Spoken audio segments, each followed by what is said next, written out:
আহ, তুমি কি আমাকে মেরে ফেলবে? আমি আর সহ্য করতে পারছি না। ছাড়ো আমাকে প্লিজ।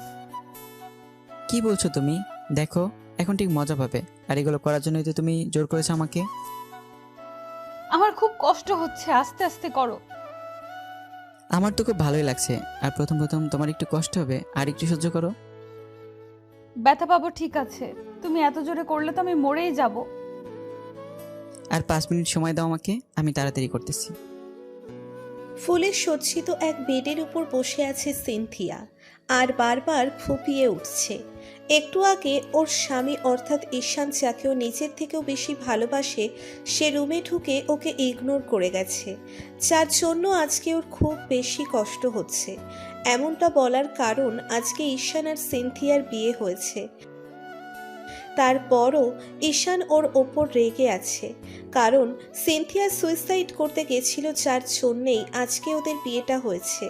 ঈশান ওর উপর এতটাই রেগে আছে যার জন্য হসপিটালেও একটাবার ওর সাথে কথা বলেনি, শুধু ওর দিকে তাকিয়েছিল। সিনথিয়া আর বসে থাকতে পারল না, উঠে ব্যালকনিতে চলে গেল। ঈশান এক দৃষ্টিতে সামনের দিকে তাকিয়ে আছে। সিনথিয়া গিয়ে ওকে পেছন থেকে খুব শক্ত করে জড়িয়ে ধরল আর ফুপিয়ে ফুপিয়ে বলতে লাগলো, এই তুমি আমার উপর রাগ করে আছো কেন?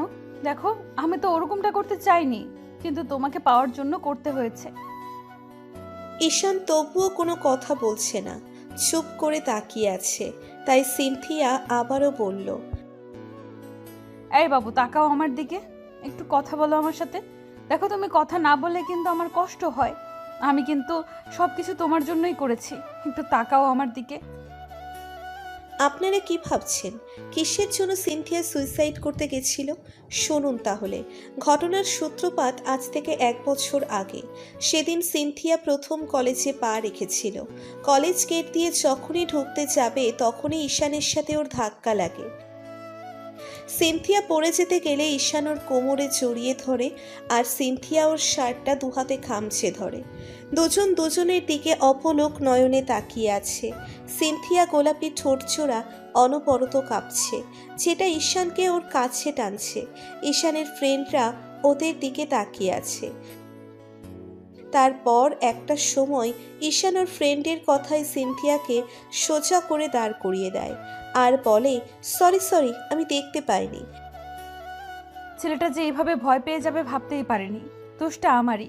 আমি একটু তাড়াহুড়ো করে আসছিলাম, বুঝতে পারিনি এমন কিছু হয়ে যাবে। তাই বললাম, ইটস ওকে, সমস্যা নেই। আপনার কোনো দোষ নেই। আপনার জায়গায় অন্য কেউ থাকলে এতক্ষণে আমার গালে হয়তো 2-3টা পড়ে যেত। কেন এমন ভাবছেন? এমন ভাববেন না।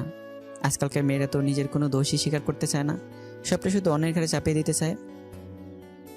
সব মেয়েরা কিন্তু এক না, আপনি উল্টো পাল্টা ভাবছেন। সেটা জানি না, কারণ সব মেয়ের কাছে তো আমি যাইনি, তাই বললাম। ভাই দ্য ওয়ে, আপনার নামটা যেন কি? সুমাইয়া আক্তার সিনথিয়া। আর আপনি?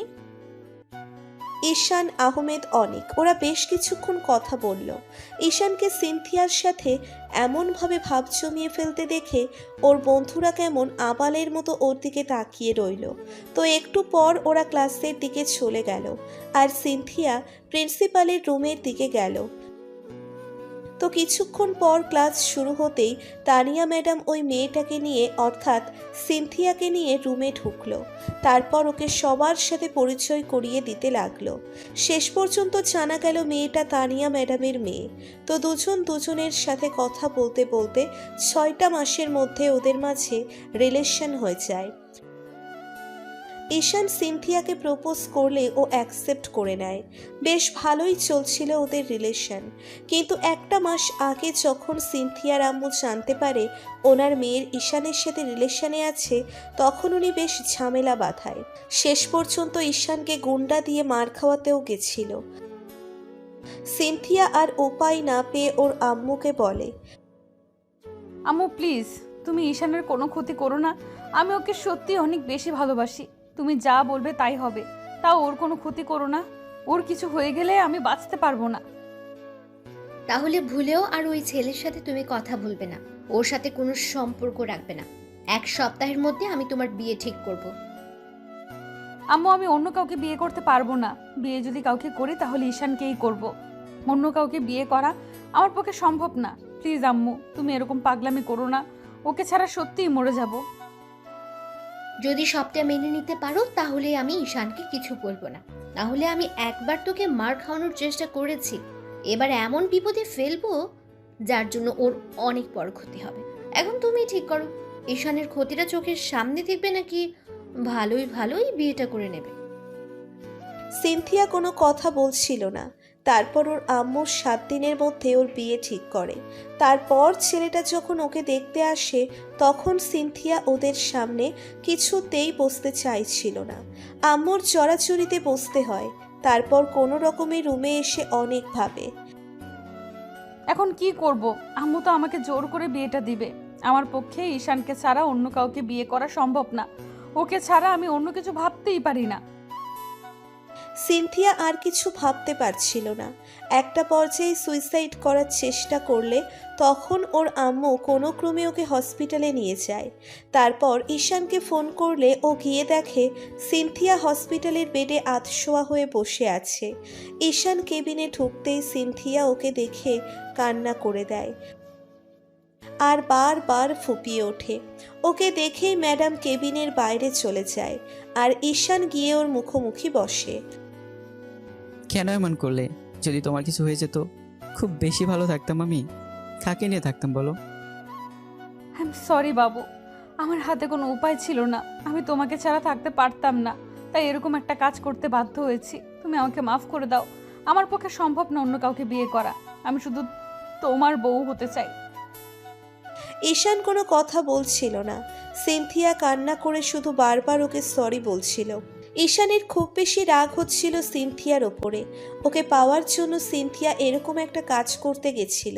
তো 1 সপ্তাহের মধ্যে সিনথিয়ার আম্মুর রিকোয়েস্ট, ঈশানের আব্বু ওর সাথে সিনথিয়ার বিয়ে দিতে হয়। আর আজকে সেই দিন যেদিন সিনথিয়া ঈশানকে নিজের করে পেয়েছে। ঈশানকে চেয়েছিল ওকে নিজের করে পেতে, কিন্তু এমনভাবে পেতে চায়নি যেভাবে পেতে গেলে আপন মানুষটাকে হারিয়ে ফেলার ভয় থাকে। ঈশান কথা বলছে না।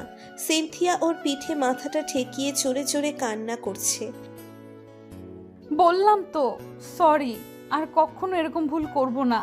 আমি তো ভয় পেয়ে গিয়েছিলাম। তোমাকে ছাড়া অন্য কাউকে স্বামী হিসেবে মেনে নিতে হবে সেটা ভাবতেও পারিনি। তোমাকে তো রিলেশনের প্রথমে কথা দিয়েছিলাম আমি অন্য কাউকে বিয়ে করব না। যদি করি তাহলে তোমাকেই করব। তাই বলে তুমি এরকম একটা কাজ করবে? তোমার যদি কিছু হয়ে যেত আমি কি খুব বেশি ভালো থাকতাম? তুমি বুঝতে পারো না আমি তোমাকে নিয়ে কতটা ভয় থাকি। আর তুমি কেন এরকম একটা কাজ করলে?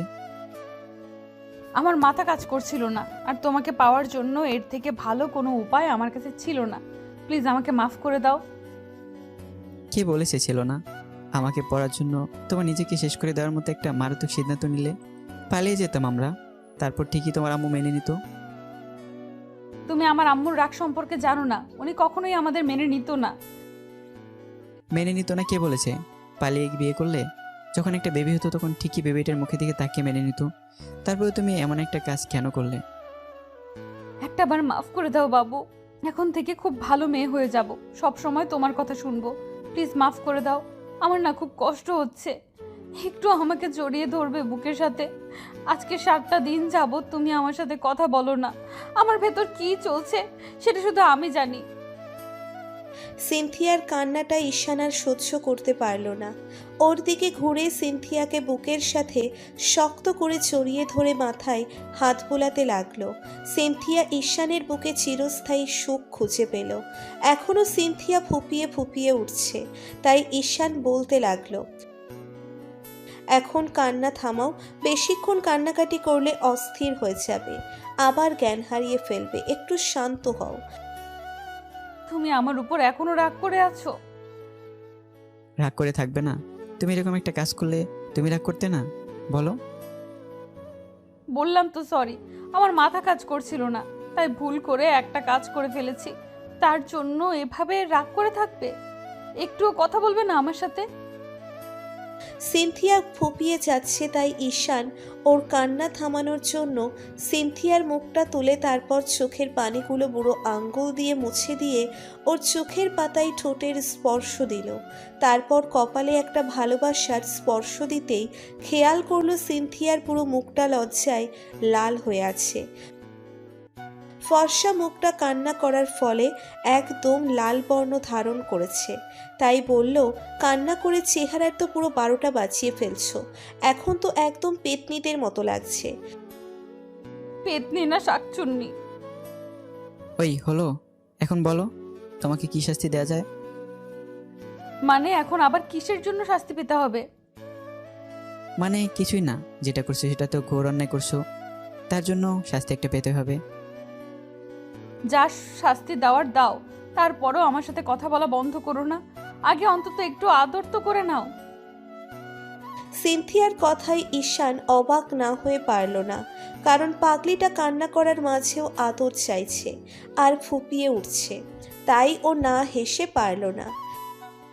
কি হলো, তুমি হাসছো যে? তোমার বাচ্চামিটা দেখে। এখন কিন্তু আমি কান্না করব। আবার কি হলো?